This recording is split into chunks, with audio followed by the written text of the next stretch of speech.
Hi there, Michael Leckie and Mark Bowden here with our Career Ask Me Anything. Again, if you want to ask us questions, the best place is to go to my website, michaelleckie.com/ask.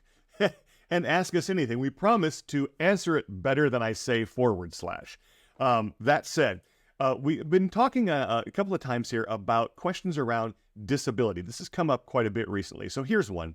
It says, how do I address gaps in my resume or employment history that may be due to my disability, especially during that job interview? Mark, I'll throw it over to you. What are your first thoughts on that? Yeah, so turn facts into value is what I'm going to say in any kind of interview. Turn facts into value. Now, here in the resume, we've got a gap. There is factually a gap there. And if you don't fill that gap in some way, it's very possible that the interviewer will fill it themselves and with something negative. They may not ask about it, but they're going to go, okay, there's a gap there. That can't be good. Now, they don't know why the gap's there, but because you're not telling them why the gap's there, they're going to default to some negatives around that. Were you in prison for that time? I mean, had you fled the country for that moment? They'll catastrophize around that.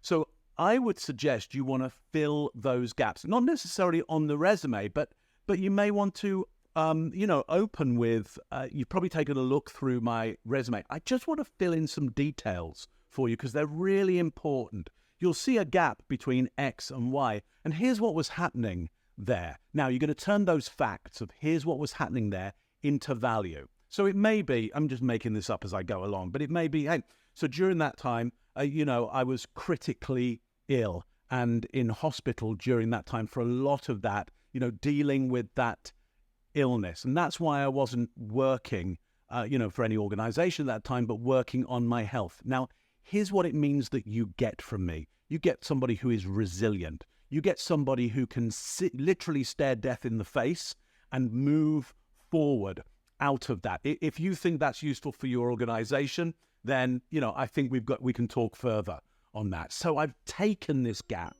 I've filled it with something, and then I've created some values around that, a valuable statement around it. Michael, what would you do in this situation? Well, I think you've given a great answer there. I think the thing that's interesting to me that came up as you were talking was that there was this question of how they see the gap. And what it reminded me of is that most people interviewing someone, I think the technical term is they suck at it, because people don't do a lot of interviewing unless that's their only job. If it's their only job, they're going to address that immediately. But most of the time, they're someone that they're busy, they've got to be part of a hiring process. They're like, oh, I got a resume. Well, what do I remember when I was 10 years old and talked about resumes? Oh, there's a gap. What does that mean? And so they kind of see it as a negative. So remember, they're not skilled at what they're doing. And so you, as the interviewee, you're doing more interviews now. You want to really be able to manage that interview process. And so what Mark was saying is, yeah, take that, turn facts into values is a simple way of addressing gaps. I love that. I love that approach.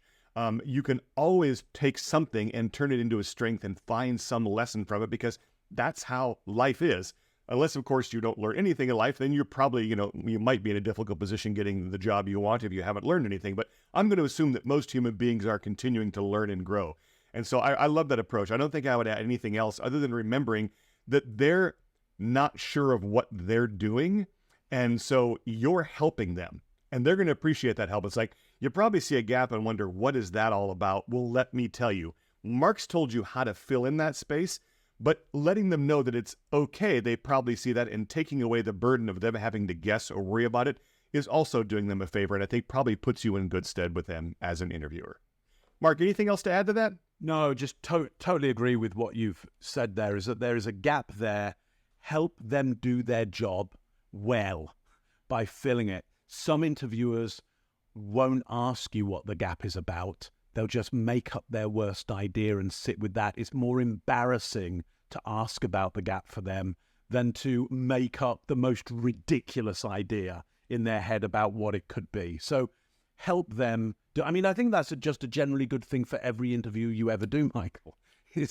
Help them do a good job. Somebody above them has gone, hey, can you go and find me a really excellent person for this. Oh, and by the way, don't spend too much money doing it. So this person did this, like, how will I find somebody brilliant for that amount of money? Like, how am I going to do this? Just make their life better and help them on that process. Listen, if you've got more questions for us, michaelleckie.com/ask. Get there, put your questions there, or put them down below or above or to the side, wherever that box is. We'll see you soon.